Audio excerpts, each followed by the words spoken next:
So ఒక body మీద ఎక్కడైనా సరే ఒక వూండ్ అంటే పుండు పడింది అనుకోండి, అది మానాలి అంటే ఏం చేయాలి, ఏమేమి ప్రికాషన్స్ తీసుకోవాలి, తొందరగా మానాలంటే ఏమన్నా ట్యాబ్లెట్స్ ఉంటాయా, అలాంటి ఒక క్వశ్చన్ చాలామంది అడిగేది.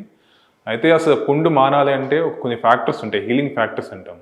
అవి ఏంటంటే ఫస్ట్ అందరిలోకి వచ్చేది ఏంటంటే షుగర్ ఉందనుకోండి, పుండు అనేది డిలేడ్గా మానుతుంది. అది కూడా ఏంటంటే షుగర్ ఉండి అన్కంట్రోల్డ్ షుగర్ ఉంటే మాత్రమే. మీకు షుగర్ ఉండి కంట్రోల్లో ఉందనుకోండి, మామూలుగా షుగర్ లేని వాళ్ళకి ఎలా అయితే పుండు మానుతుందో అంతకన్నా కొంచెం ఒక 5 to 10% లేట్గా మానుతుంది తప్పితే దానివల్ల ఇబ్బంది ఏమి ఉండదు.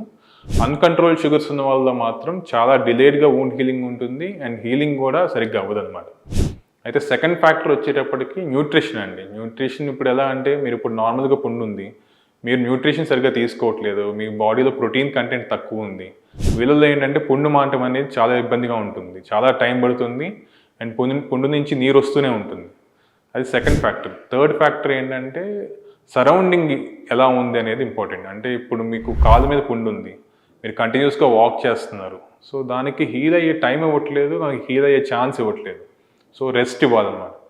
అలానే సెవరల్ ఫ్యాక్టర్స్, ఈ ఫ్యాక్టర్స్ ఇంకొకటి ఇంపార్టెంట్ థింగ్ ఏంటంటే, మీకు పుండు ఎక్స్పోజ్ చేసి పెట్టారు, సో బయట నుంచి ఏంటంటే డస్ట్ కానివ్వండి, పాలెన్ కానివ్వండి, అలాంటివన్నీ పుండు మీద పడుతున్నాయి అనుకోండి, మీకు హీలింగ్ అనేది చాలా డిలేడ్గా ఉంటుంది అండ్ దానిలో ఇన్ఫెక్షన్ వచ్చే ఛాన్స్ చాలా ఎక్కువ ఉంటుంది.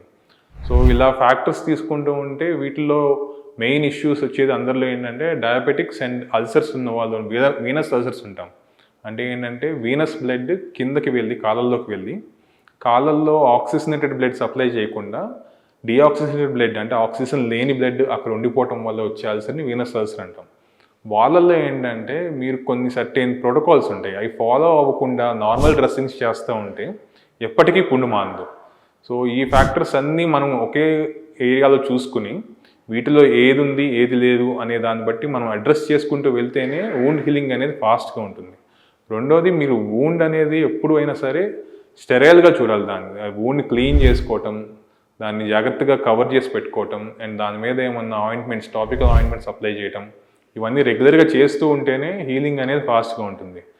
పుండు బాగానే ఉంది కదా, బయటికి ఎక్స్పోజ్ చేసేసి పెడదాము, మీకు పైన తొందరగా మానిపోతుంది అంటే, అలా మానటం కన్నా మీరు కవర్ చేసి పెట్టి దానికి ప్రాపర్గా ఆయింట్మెంట్స్ కానివ్వండి, లేకపోతే హీలింగ్ ఫ్యాక్టర్స్కి సంబంధించిన ఆయింట్మెంట్స్ కానివ్వండి, అవి వాడి అవి హీల్ చేయడం అనేది చాలా బెటర్గా ఉంటుంది.